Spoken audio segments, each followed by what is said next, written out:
biography that you received as you entered the hall this evening. Mike's philanthropic activity has become as legendary as his success. His gifts for universities and research amount to over $250 million. Now that's what I call research in motion.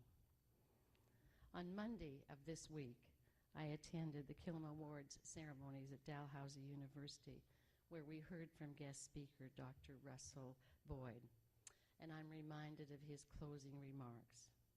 He said that if he could be anything in his lifetime, he would want to be a philanthropist. He paused, and then he added, "But I just need the money." The students thought that that was really quite something, and they all got a chuckle out of that. So, without further ado, I would like to bring forward our guest speaker of the evening. Mike, would you please come forward? Mike Lazaridis.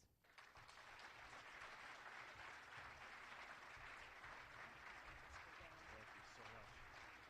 Great. So if I could add to that, wanting to be a philanthropist and all you need is money, can I also add that it's a lot of hard work, as you probably know, making sure that the investments that you're making are going to have impact. Now today the topic was the power of an idea or the power of ideas. We're going to talk a little bit about that. Before I get started though, I just want to ask people in the audience to just sort of answer a question for me. What would you say is your most prized possession? There's microphones there if you want to just, it's going to be, it's going to be an interactive session because you're all, from politically correct answer, but I was hoping a little more deep. What's your most prized possession? You ever thought about this? Like I said, politically correct answer. Thank you very much. Yes, the BlackBerry could be up on that list, but I would put something even higher. Your education. How many people in this room could honestly say that if they thought about it, their most prized possession would be their education? Can I get a show of hands?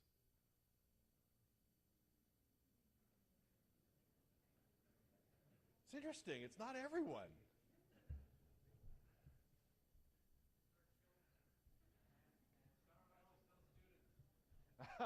Well, you've had quite an education getting there, I would say. The thing is, I don't consider my children a possession. I love them dearly, and I would do anything for them. But my prized possession, to me, I was asked once what my most prized possession was, and immediately, my education. Clearly, of all the things that make who I am, it's my education. And of course, there are many aspects to the education. There's not just the academic education. There's the education your parents gave you, your friends gave you, your peers. But let's get in this forum, let's start and think about our education. Because this whole idea of the power of an idea is really, really important. If you really think about it, we need to understand where the value is. We talked about business and businessmen. What really separates someone who's good at business with someone that's struggling is their ability to appreciate and have the insight to the value of a situation, the value of an asset, the value of a relationship, the value of a technology. Basically, what's the value of something? And I would claim that our education has the highest level of value. It's an infinite amount of value. It's what separates us from the animals, right? This is something we can't forget. I find that we accept it, we all know it innately, but we just forget to talk about it. We take it for granted. Let me ask another question. So, when you go to like every morning when you go to your sink after you wake up from your nice, soft, warm bed, and you turn on the tap, and you get running hot and cold water. You ever sit and think about how that happened? Like, how does that happen? It's like magic. You just turn the tap and out comes hot, clean, pure water. You ever think about that? How does that happen? It's magic, right?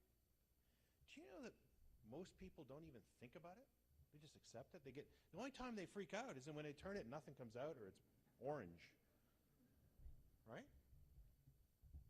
No, this is really, really serious because I think that we take a lot for granted, an awful lot for granted. We get in our cars, we drive, we complain that the streets are congested.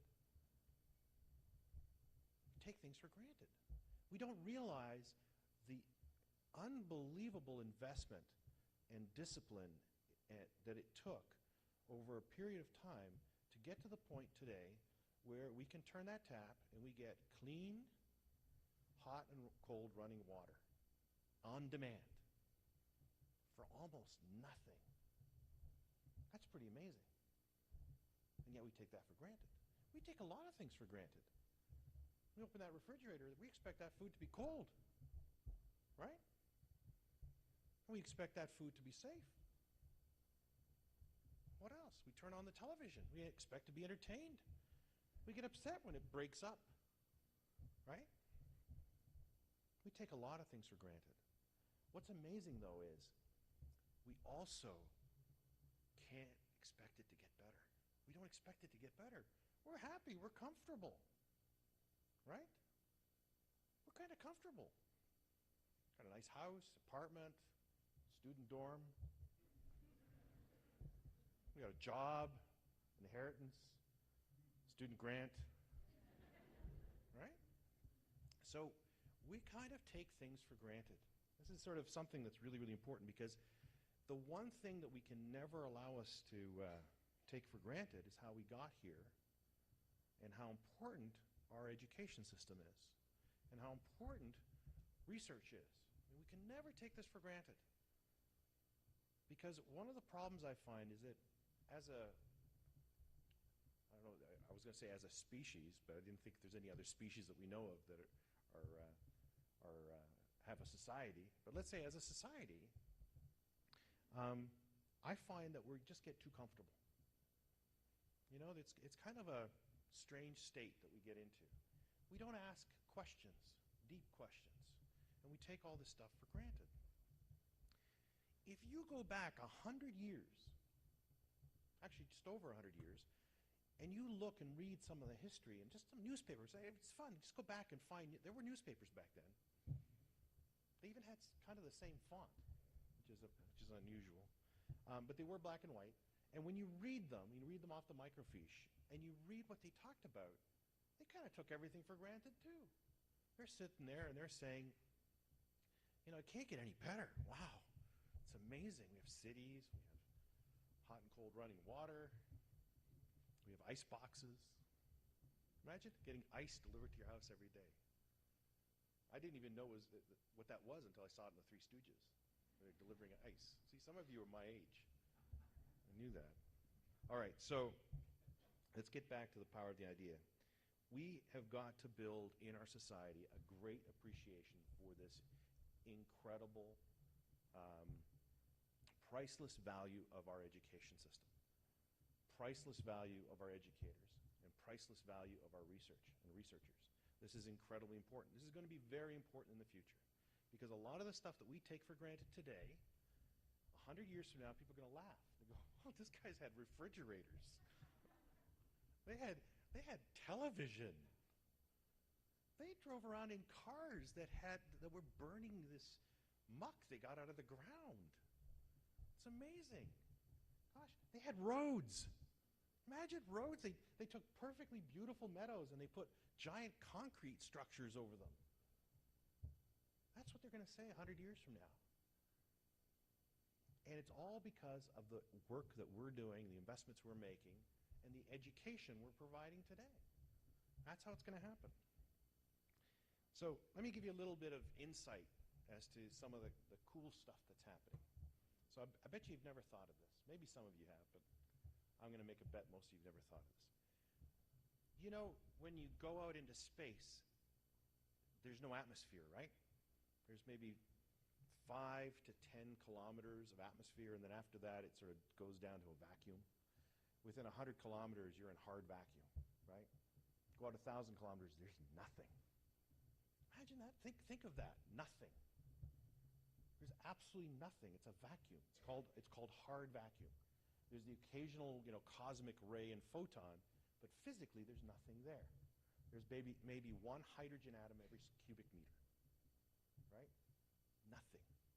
Now, did you know that the difference between that hard vacuum 100 kilometers into space and where you're sitting today is almost negligible?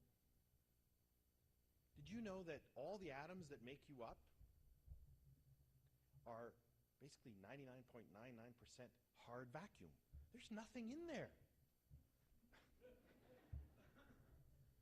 There's nothing there. This for me was a breakthrough when I first realized this. There's nothing inside an atom.